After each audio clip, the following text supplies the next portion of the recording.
Hi there, folks. Paul Baker from Kingston Library here once again reviewing the second of the new trilogy by Philip Pullman, which is The Book of Dust, set in the same world as his Dark Materials.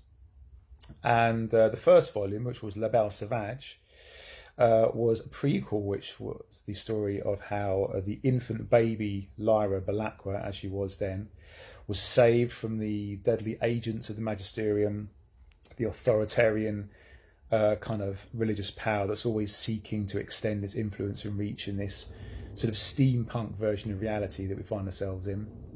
And she was rescued by the heroic but thoroughly human Malcolm, an 11-year-old living with his parents in a pub in Oxford.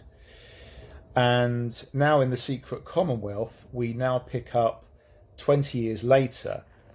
And just to set the timeline, this is 20 years after the events of La Belle Sauvage, and it's 10 years after the events of The Amber Spyglass, which was the final book of the original Dark Materials trilogy, with its memorably sad but also satisfyingly inevitable ending. Although if you've not read that book, obviously I'm not going to give you any spoilers there. So now we're going to pick up again with Lyra, who is now a student living in this sort of familiar yet strange version of Oxford. And once again, by the way, obviously this wouldn't be this world without the demons, which are physical manifestations of people's souls.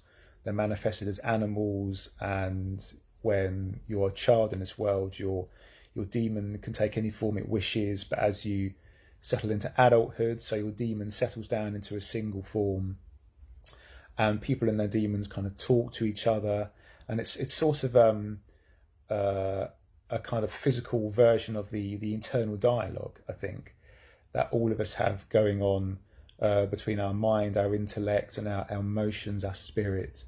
And it's a fantastic device which Pullman uses to kind of tease out all kinds of things about the human condition.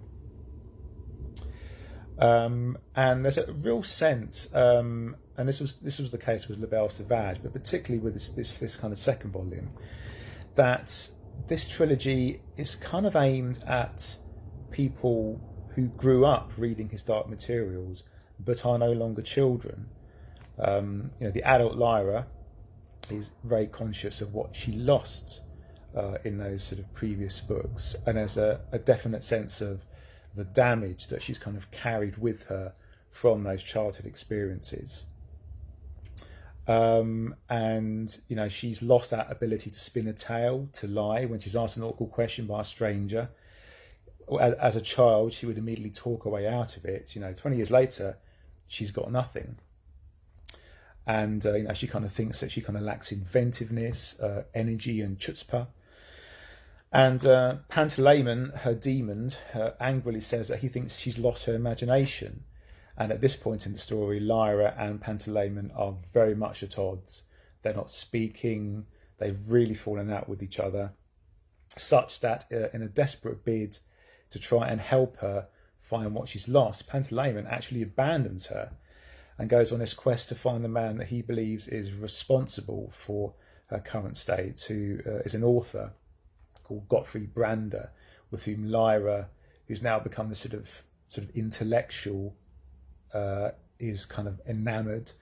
And Brander's published this novel written in a prose purged of all figurative language, which suggests that demons are illusions and that the imagination is worthless, which is a theme which kind of very much,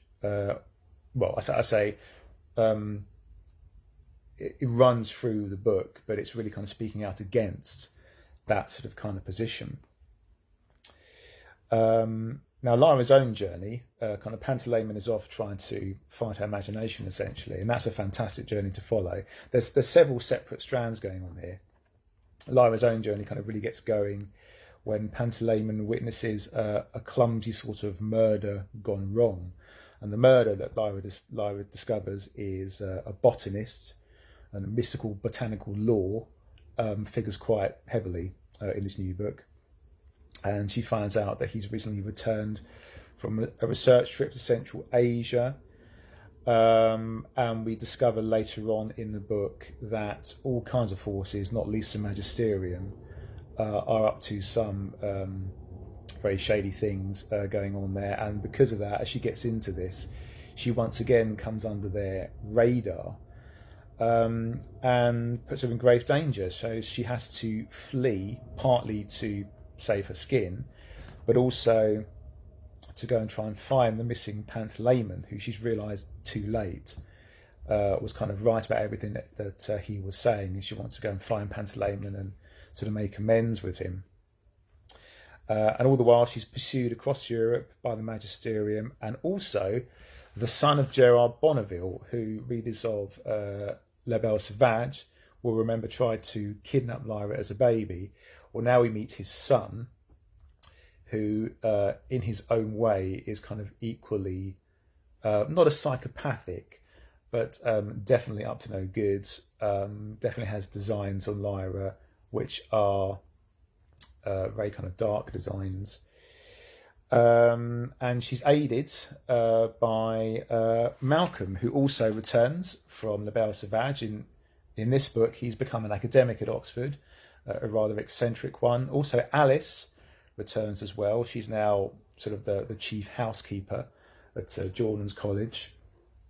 And various other people that she meets along her travels sort of assist her. And it's an assistance she badly needs, because in this world, if you don't have your demon, if you're separated from your demon, you are a pariah, you are a figure of horror and disgust.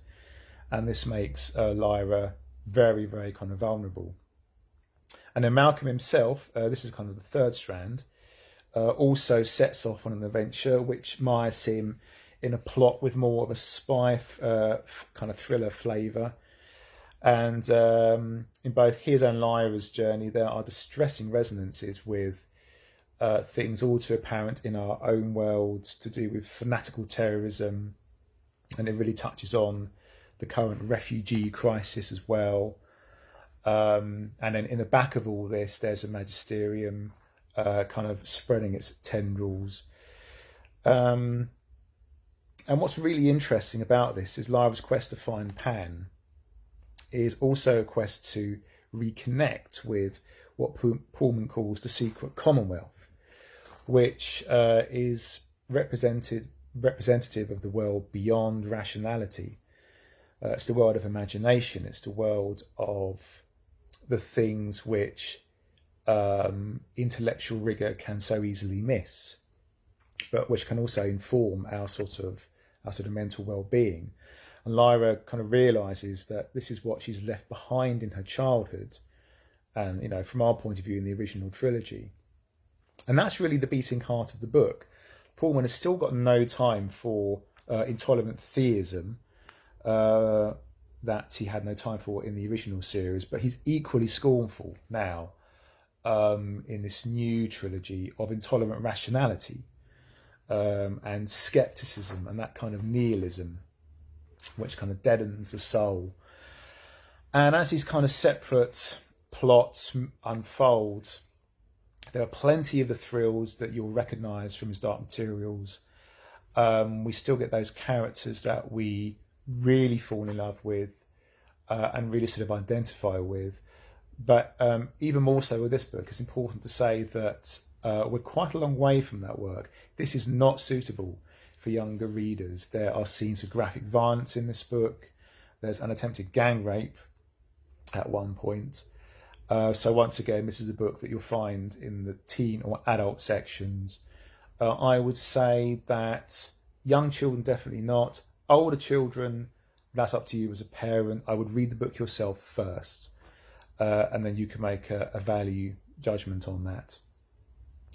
And so it really does have that feeling of a book which has grown up with its readers. Many of us reading this now read his Dark Materials when we were children, and now we're adults, and Pullman's kind of speaking to us on a much more adult level, which is not to say the original trilogy isn't read and enjoyed by adults. It absolutely is, because it's got that very layered kind of it's sort of highly intellectual but not in a way which is intimidating. The original trilogy is this rollicking adventure, but if you read between the lines, there's an awful lot more going on. And that's very much the case with this book as well. It's still that fantastic, breathless adventure, but there's a great deal more going on than just an adventure story. It's spy thriller, it's this kind of fantastic epic. It's this La Belle Sauvage. If you are going to be downloading the audiobook version of this, the narration by Michael Sheen is some of the best narration I've ever heard in an audiobook. I read this as an audiobook, and he just really, he brings it to life.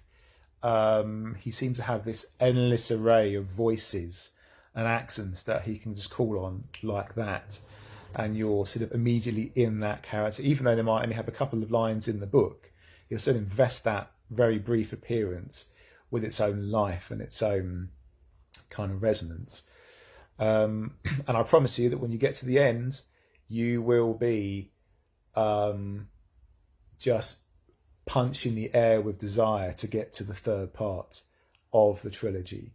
It really is going to leave you wanting more, much in the way that the Subtle Knife did in the original trilogy. So that is that's book 2 of the Book of Dust, The Secret Commonwealth. I cannot recommend it highly enough. It's honestly one of the best books I've read in the last 10 years, and I now recommend it to you from Kingston Library.